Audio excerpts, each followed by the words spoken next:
Okay, welcome back to the series.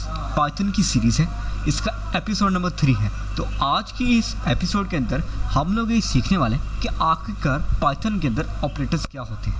तो operators basically एक special symbols होते हैं जो हमें अलाउ करते हैं कुछ ऑपरेशंस परफॉर्म करने के लिए वैल्यूज़ और वेरिएबल्स के ऊपर।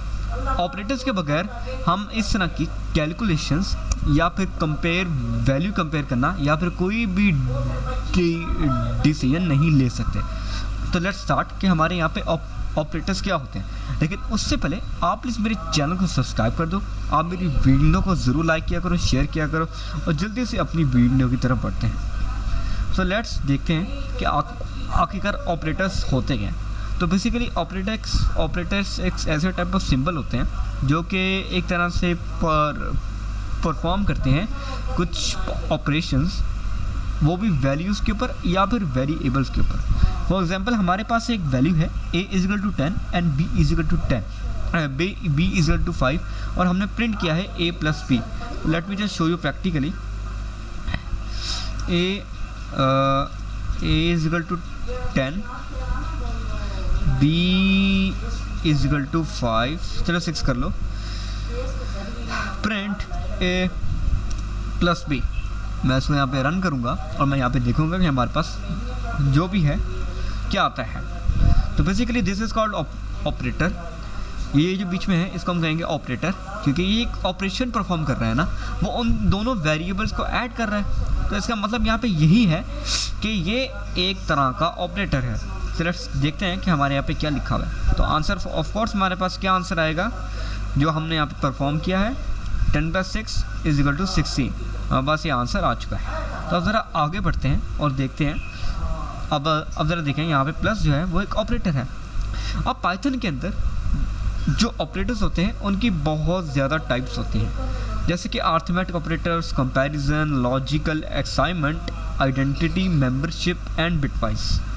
सबसे पहले हम अरिथमेटिक ऑपरेटर्स की तरफ बढ़ते हैं। अरिथमेटिक ऑपरेटर्स क्या होते हैं? तो अरिथमेटिक ऑपरेटर्स होते हैं वो बेसिकली सिंपल मैथ कैलकुलेशंस के लिए इस्तेमाल होते हैं, जैसे कि addition, subtraction, multiplication, division, float division, modulus, remainder और एक्सपोनेंट, मतलब उसकी पावर देना। लेट्स सी हमारे पास एडिशन के अंदर क्या है। एडिशन में हमने सबसे पहले एग्जांपल दे दी कि यहाँ पे हमने इन दो वेरिएबल्स लिए, उनको हमने प्रिंट कर दिया, ठीक है ना। तो मैं क्या करूँगा, मैं इसको कमेंट आउट करता हूँ और मैं आगे लिखता हूँ। मैं यहाँ पे लिखता हूँ फर्स्ट नाम हमारे पास मान के चलो 12 है और सेकंड नाम हमारे पास 20 है, ठीक है ना। अब यहाँ पे गलती क्यों आ रही है भाई? अच्छा छोड़ो, हम यहाँ पे क्या करते हैं, हम यहाँ पे सिंपल से कुछ इस तरह से ले लेते हैं, जैसे कि c = 20, e = 23। मैं चलो 4 कर लेते हैं।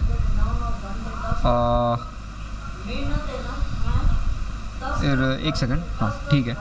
तो मैं यहाँ पे क्या करूँगा, मैं यहाँ पे प्रिंट के अंदर लिखूँगा इधर c - e। क्या हो रहा है यहाँ पे, हमारे पास यहाँ पे सब्सट्रैक्शन हो रही है। मैं इसे यहाँ पे रन करने की कोशिश करता हूँ, एक सेकंड, मैं यहाँ पे इसको रन करने की कोशिश करता हूँ और हमारे पास क्या आंसर आया, 16। तो इसे हम कहेंगे सब्सट्रैक्शन। तो ये हमारे पास सब्सट्रैक्शन में आ गया। अगली चीज़ क्या है, अगली चीज़ हमारे पास मल्टीप्लिकेशन है, फिर डिवीजन है। तो क्या करते हैं कि ज़रा इसको ही यहाँ पे फॉर एग्जांपल अगर मैंने मल्टीप्लाई करना है तो मैं मल्टीप्लाई का ऑप्शन नहीं यूज़ करूँगा, मैं यहाँ पे इस सिंबल का यूज़ करूँगा। इस सिंबल का मतलब है यहाँ पे मल्टीप्लाई कर रहे हैं। मैं इसको दोबारा से रन करता हूँ तो 20 = 40, 4 = 80 हुआ। इसी तरह हमारे पास डिवीजन है, तो मैं यहाँ पे डिवीजन में इस तरह लिखूँगा जो कि एक डिवीजन का सिंबल है। मैं इसको दोबारा रन करूँगा और हमारे पास आया 5.0 आंसर, ठीक है ना। हमारे पास डिवीजन के बाद है फ्लोट डिवीजन। मतलब जो कि सिर्फ नंबर वाला पार्ट देगा, यानी कि जो डेसिमल होगा वो साथ नहीं देगा, ठीक है ना। तो अब इसको भी ज़रा चेक कर लेते हैं। हमने क्या करना है, यहाँ पे डबल स्लैश लगा देना है, फिर हमने प्रोग्राम को रन करना है, रन पाइथन फाइल। हमारे पास क्या आंसर आया 5, ठीक है ना। उसके साथ जो डेसिमल वाला चीज़ है वो ख़त्म हो चुकी है। अब मॉडुलस का देखते हैं। मॉडुलस है कि वो हमें रिमाइंडर, हमें वो आंसर के बजाय सीधा रिमाइंडर रिटर्न करेगा। तो ज़रा हम देखते हैं कि इसका रिमाइंडर क्या बन सकता है।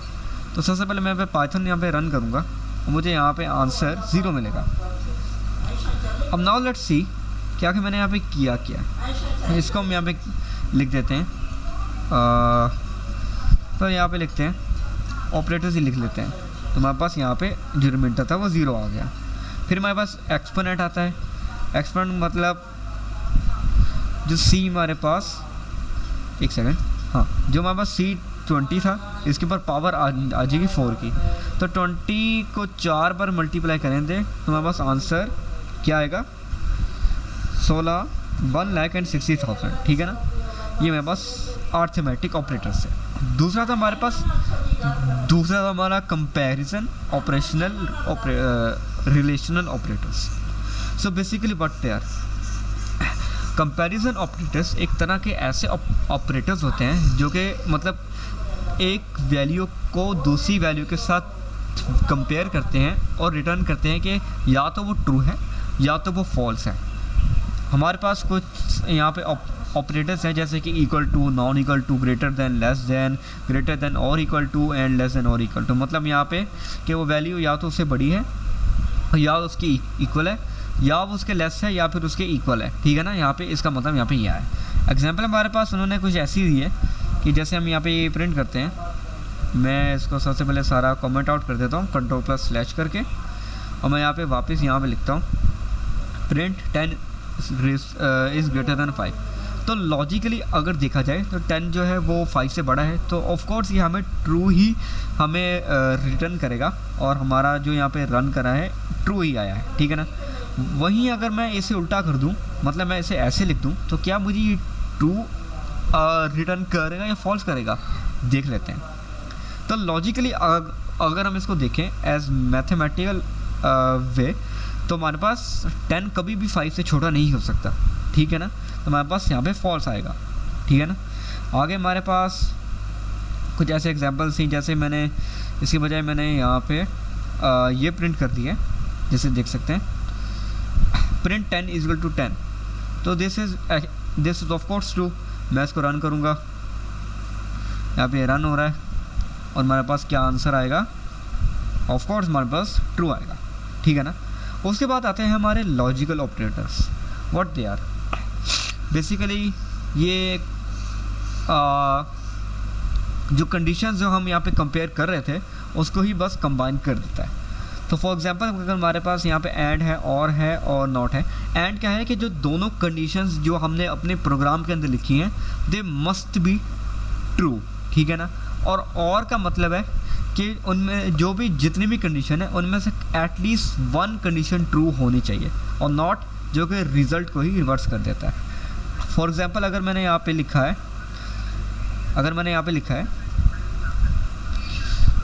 Print 10 is greater than 5 and 20 is greater than 10, तो what it will be returning me, वो मुझे रिटर्न करेगा ट्रू। अगर इनमें से एक कंडीशन भी फॉल्स हुई तो वो मुझे फॉल्स रिटर्न करेगा। मैं आपको ज़रा प्रैक्टिकली करके दिखा भी देता हूँ। जैसे कि मैंने अगर इसको मैंने रिवर्स कर दिया तो देखते हैं ये रन कर रहा है और हमारे पास जो आंसर आएगा वो फॉल्स आएगा, ठीक है ना। तो मैं इसको भी कमेंट आउट कर देता हूँ ऐसे। उसके बाद हमारे पास और वगैरह की एग्जांपल्स हैं, जैसे कि अगर मैं इसे कॉपी कर देता हूँ Ctrl+C, print 10 is greater than 5 और 20 इज़ ग्रेटर देन 10। तो अगर मैं इनमें से कंडीशन फॉल्स भी कर देता हूँ मेरी साइड से, उसको गलत भी कर देता हूँ ना, जैसे ऐसे, तो अगर मैं अपने प्रोग्राम को रन करूँगा तो क्या होगा, ये मुझे ट्रू रिटर्न करेगा। क्यों करेगा? क्योंकि और का मतलब है कि एटलीस्ट वन कंडीशन यहाँ पे ट्रू होनी चाहिए, ठीक है ना। तो मेरे पास ये सारा सीन है। उसके बाद मेरे पास अगली चीज़ क्या आती है, नॉट। अब यहाँ पे नॉट का मतलब क्या है? अगर हमने किसी चीज़ के साथ नॉट लगा दिया है ना, तो जो हमारे पास रिजल्ट आएगा ना, वो रिवर्स हो जाएगा, ठीक है ना। वो रिवर्स क्यों होगा, मैं आपको दिखाता हूँ। जैसे अगर 10 इज़ ग्रेटर देन 5 है, तो लॉजिकली देखा जाए तो ये हमें ट्रू रिटर्न करना चाहिए ना, लेकिन हमने इसके साथ नॉट लगा दिया। तो व्हाट विल हैपन कि जैसे ही प्रोग्राम रन होगा, ये मुझे फॉल्स मुझे यहाँ पे रिटर्न करेगा। अगर मैं इसे उल्टा कर देता हूँ, मतलब मैं कंडीशन ही फॉल्स कर लेता हूँ कि भाई ये किसी तरह से भी ट्रू नहीं है, और मैं इसके साथ नॉट लगा देता हूँ, तो क्या होगा, मैं दोबारा से प्रोग्राम रन करूँगा तो मेरे पास आंसर ट्रू आ जाएगा, ठीक है ना। तो मेरे पास ये सारा सीन है। उसके बाद आते हैं हमारे पास असाइनमेंट ऑपरेटर्स, जिसके अंदर हम क्या करेंगे कि वेरिएबल्स को ही हम जो वैल्यूज़ हैं असाइन करेंगे, ठीक है ना। फॉर एग्जांपल अगर हमारे पास है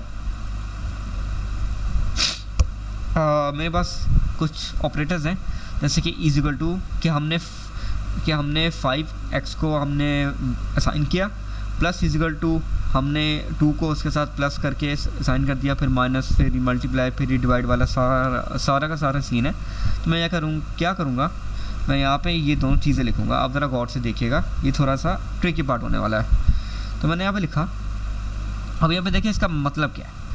पहले मैंने 10 जो है वो x को असाइन किया, उसके बाद फिर मैंने ये ऑपरेटर लिखा। इस ऑपरेटर का मतलब ये है कि जो मेरे अंदर जो 10 है उसके अंदर 5 ऐड कर दो, तो हमारे पास जो आंसर आएगा वो क्या आना चाहिए। 10 प्लस 5 क्या होता है, 1 सेकेंड, ओके, ये रन हो रहा है और हमारे पास आंसर क्या आएगा। ऑफ कोर्स हमारे पास ये सॉरी, मैं ज़रा दोबारा रन करता हूँ। ओके ना, अब यहाँ पे 15 आएगा, लेकिन हमें इसे प्रिंट भी तो करना है ना, हमें इसे शो भी तो करवाना है। तो हम क्या करेंगे, यहाँ पे x लिख देंगे सिंपली। तो मैं इसे रन करता हूँ, तो मैंने यहाँ पे रन किया, तो क्या होगा, मुझे ये 15 रिटर्न करेगा। इसी के अलावा अगर हमें इसको फॉर एग्ज़ाम्पल माइनस वगैरह कर देता हूँ, मैं इससे यहाँ पे इसको चेंज करके मैं माइनस लिख देता हूँ, तो ये क्या करेगा, ये मुझे माइनस रिटर्न कर, मतलब 10 में से 5 उड़ा देगा, और मुझे यहाँ पे 5 यहाँ पे साइन करेगा, ठीक है ना। ओके, ये अटक क्यों गया, नेवर माइंड, मुझे यहाँ पे ये 5 असाइन करेगा, ठीक है। उसके बाद हमारे पास है आइडेंटिफाई ऑपरेटर्स। तो बेसिकली यहाँ पे आइडेंटिफाई ऑपरेटर्स क्या होते हैं कि हमने ये चेक करना होता है कि जो 2 वेरिएबल्स हैं वो एक ऑब्जेक्ट से रेफ़र करते हैं, वो एक ऑब्जेक्ट को रेफ़र करते हैं या नहीं करते। तो हमारे पास दो ऑपरेटर्स हैं इधर, इज़ वाला और इज़ नॉट वाला, ठीक है ना। तो मैं यहाँ पे क्या करूँगा, एग्जांपल हमारे पास है, फॉर एग्जांपल अगर a इज इक्वल टू 5 है और b इज इक्वल टू 5 है, तो हाँ, मैं पैसा से पहले इसको ज़रा कॉमेंट आउट कर देता हूँ, और मैं यहाँ पे लिखता हूँ a इज इक्वल टू 5 और b इज इक्वल टू 5। तो मैं यहाँ पे लिखूँगा यहाँ पे सॉरी ये नहीं लिखना था, a is equal to b, a is b। So what will happen कि जैसे ही मैं इसे रन करूँगा तो मुझे यहाँ पे आंसर मिलेगा ट्रू, क्योंकि मैंने ये कहा है कि जो a है वो b ही है, मतलब a b के अंदर ही रेफ़र करता है, क्योंकि a के अंदर भी वही कंटेंट है जो b के अंदर कंटेंट है। तो बेसिकली आप ये सेट कह लो कि जिस तरह आप सेट में कहते हो कि वो उसका सबसेट है, तो इसी तरह हम यहाँ पे इसके साथ ये जितना भी सिचुएशन है क्रिएट करते हैं, हमारे पास क्या आएगा, ट्रू आएगा। अगर मैं यहाँ पे लिखूँ a इज़ नॉट b, तो आपके ख्याल से क्या आना चाहिए, जो हमारे पास जो रिज़ल्ट है वो रिवर्स आ जाएगा। तो हमारे पास क्या आंसर आएगा, अब हमारे पास आंसर आएगा फॉल्स। क्यों आएगा, क्योंकि a और b सेम है, दोनों ही एक ही ऑब्जेक्ट से रेफ़र करते हैं, दोनों का कंटेंट सेम है। तो हमारे पास अगर हम इज़ नॉट करेंगे तो ये गलत चीज़ होगी और पाइथन इसे रिजेक्ट करके फॉल्स रिटर्न कर देगा, ठीक है ना। अब आगे हमारे पास आते हैं membership operators. What are membership operators? तो बेसिकली मेंबरशिप ऑपरेटर्स ऐसे टाइप ऑफ ऑपरेटर्स होते हैं जो चेक करते हैं कि whether a value exist in a sequence, क्या वो एक सीक्वेंस के अंदर है। अगर वो सीक्वेंस के अंदर नहीं है तो दे विल रिटर्न ऑलवेज, मतलब वो उस पर डिपेंड करता है कि आपने क्या प्रोग्राम लिखा है। तो हमारे पास दो ऑपरेटर्स हैं जैसे कि इन, नॉट इन। एग्जाम्पल हमारे पास क्या है, फ्रूट्स के अंदर हमारे पास, इसको हम कॉपी करेंगे और मैं सबसे पहले इसको कमेंट आउट कर देता हूँ। हमारे पास आया फ्रूट्स, इसके अंदर अब देखें इसको हम कहते हैं array. What is called array? जिसके अंदर हम सेम टाइप ऑफ डाटा और स्टोर कर सकते हैं ब्रैकेट्स के अंदर लिख के इस तरह से। एप्पल है, बनाना है और मैंगो है। तो मैं यहाँ पे क्या करूँगा, मैं यहाँ पे जानना चाहता हूँ कि जो हमारे पास जो एक यहाँ पे एक ऑब्जेक्ट है जो एप्पल है, क्या वो फ्रूट्स के अंदर है? ठीक है ना। तो मैं यहाँ पे इसे रन करने की कोशिश करता हूँ और देखता हूँ कि मेरे पास क्या आंसर आएगा। तो हमारा ये रन कर रहा है तो हमारे पास ये ट्रू आएगा। क्यों आएगा? क्योंकि जो एप्पल है वो फ्रूट्स के एक सीक्वेंस के अंदर एग्जिस्ट करता है, तो हमारे पास ये ट्रू रिटर्न होगा। ठीक है ना। उसके बाद हमारे पास आते हैं बिटवाइज ऑपरेटर्स, जिसकी मैं सिर्फ इंट्रोडक्शन दूंगा क्योंकि आगे बहुत ज़्यादा मुश्किल हो जाएगा। हम ऐसे किसी और वीडियो के अंदर डिटेल से डिस्कस कर लेंगे। तो अगर देखते हैं बिटवाइज ऑपरेटर्स क्या होते हैं, तो बिटवाइज ऑपरेटर्स बेसिकली ऐसे ऑपरेटर्स होते हैं जो बाइनरी नंबर्स के अंदर वर्क करते हैं। हमारे पास ये इस तरह के ऑपरेटर्स हैं। तो हम बिगिनर्स के लिए क्या कर लेते हैं कि बस हम ये जान लेते हैं कि भाई ये भी कोई ऐसी चीज़ है जो एग्जिस्ट करती है, हम इसे बाद में डिस्कस करेंगे। ठीक है ना। अब क्या है कि आज हमारा यहाँ पे सारा कुछ हमारे यहाँ पे कंप्लीट हो चुका है। तो let's begin to our project. Mini project है हमारे पास, तो इस पर स्टार्ट करना शुरू करते हैं। सो बेसिकली मैं क्या करूँगा, इसको मैं सारा कमेंट आउट कर देता हूँ। तो हमारा एक टास्क है, हमारा यहाँ पे टास्क है बिल्ड अ कैलकुलेटर। अब बेसिकली हमें क्या करना है कि एक कैलकुलेटर होना चाहिए जिसके अंदर बेसिक ऑपरेशंस हों, जैसे कि एडिशन, सब्सट्रैक्शन, मल्टीप्लिकेशन और डिवीजन। ठीक है ना। अब मैं यहाँ पे क्या करूँगा कि फॉर एग्जांपल अगर मैं यहाँ पे इसको मैं ज़रा इसको ऐसे कर लेता हूँ, तो हम बेसिकली एक बनाएंगे। तो हम यहाँ लिखेंगे फर्स्ट नम, उसके बाद हम इजगल डालेंगे, फिर हम फ्लोट के अंदर वेरिएबल लेंगे कि ताकि हम चाहें कि यूज़र एक इंटीजर वैल्यू भी दे सके और एक डेसिमल वैल्यू भी दे सके। फिर हम यहाँ पे अपना सेकंड नंबर लिखेंगे। हम ज़्यादा नंबर की तरफ नहीं जाएंगे, एक बेसिक कैलकुलेटर बनाना है तो हम 2 नंबर्स ही रखेंगे। ठीक है ना। सेकंड नंबर हमारे पास क्या होगा, हम फ्लोट के अंदर वेरिएबल लेंगे, फंक्शन निकालेंगे, सेकंड नंबर लेंगे, फिर हम ऑपरेशन पूछेंगे क्योंकि हमने उन दोनों को कैलकुलेट भी तो करना है ना, कंपेयर भी तो करना है ना। हम यहाँ पे आएंगे वापस और हम यहाँ पे अपना कोर ऑपरेशन स्टार्ट करने लगे। तो बेसिकली हमने जब वैल्यूज़ को कंपेयर करना होता है ना, तो हम कंडीशंस का इस्तेमाल करते हैं और सबसे ज़्यादा जो यूज़ होने वाली जो कंडीशंस है ना वो इफ़ एल्स है। अब इफ़ एल्स क्या होती हैं कि हम एक कंडीशन देख रहे हैं जो अगर वो कंडीशन एक स्पेसिफिक रिक्वायरमेंट को पास कर रही है तो हम उसे या तो हम उसे मतलब आगे उसका कोड लिख सकते हैं, वरना एल्स हम उसको कोई और एक्शन करने को बोल सकते हैं। तो जैसे हम यहाँ पे लिखेंगे इफ़ हमारे पास जो ऑपरेशन है, हमारे पास जो ऑपरेशन जो यूज़र ने हमें दिया है जैसे कि प्लस, तो हम क्या करेंगे कि रिज़ल्ट के अंदर फर्स्ट नम जो पहला नंबर था और सेकंड नम जो दूसरा नंबर था वो ऐड कर देंगे और हमारे पास क्या आएगा, रिज़ल्ट आ जाएगा। एल्स अगर हमारे पास जो ऑपरेशन है माइनस है, हम क्या करेंगे, रिज़ल्ट को माइनस कर देंगे और हमारे पास जो रिज़ल्ट था वो आ जाएगा। दूसरी बात है कि अगर हमारा जो ऑपरेशन है वो हमारे पास मल्टीप्लिकेशन है, तो हम क्या करेंगे, रिज़ल्ट को मल्टीप्लाई कर देंगे दोनों नंबर्स को अंदर और हम प्रिंट कर देंगे उसे। ठीक है ना, प्रिंट भी तो करना होता है ना।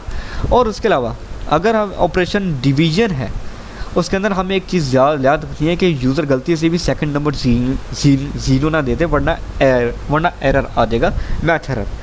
ऑपरेशन डिवीजन हो, उसके अंदर हम एक और कंडीशन डालेंगे कि अगर सेकंड नंबर हमारे पास ज़ीरो के इक्वल नहीं है तो तब ही रिज़ल्ट निकालना है, वरना रिज़ल्ट नहीं निकलेगा। ठीक है, तो हमारा ये बेसिक सा कैलकुलेटर बन चुका है, हम इसे रन करने की कोशिश करते हैं। ओके,